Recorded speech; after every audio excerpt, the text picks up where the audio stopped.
বিদ্যুৎ ও জ্বালানি সেবার ঠিক দাম মাপ ও মানে পেতে ভোক্তাদের পক্ষে ১৩ দফা দাবি তুলেছে consumers association of Bangladesh cab. সকালে সিডডাপ মিলনায়তনে তাদের প্রস্তাবিত বাংলাদেশ জ্বালানি রূপান্তর নীতি নিয়ে নাগরিক সংলাপে এ দাবি ওঠে। বিদ্যুৎ জ্বালানি নিয়ে আক্ষেপের শেষ নেই। একদিকে উন্নয়ন, অন্যদিকে গ্রাহক ভোগান্তি। এ খাতে বিপুল অগ্রগতি ও অর্জনটুকু উদযাপনের সুযোগও তাই মেলেনি সবার। কিন্তু গলদটা কোথায়? যখন বিএনপির শাসন আমল ছিল তখন আমরা বলতাম যে খাম্বা তৈরি হয়েছে কিন্তু বিদ্যুৎ নাই।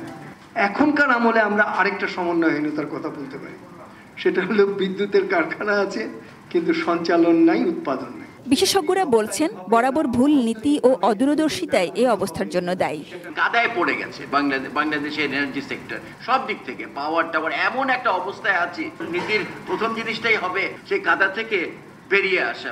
দফায় দফায় দাম বাড়ছে বিদ্যুৎ জ্বালানির, কিন্তু সেখানে স্বচ্ছতা বা জবাবদিহিতা দেখছেন না তারা। বিআরসি যাতে শক্তিশালী হয় সেই দাবি করছে, কিন্তু সরকার কি কারণে যে এইটা থেকে এটাকে একবারে অকেজো করে দিলেন সেটা আমাদের তো সেটার লক্ষ্যগতভাবে বৈশিষ্ট্যগতভাবে পরিবর্তন খুব জরুরি। ফসিল ফুয়েলকে ঘিরে যে অলিগার্ড তৈরি হয়েছে সেটার যদি বিবেচনা করেন তাহলে সেটার আসলে খুব শক্তিশালী হওয়ার স্কোপ খুব কম।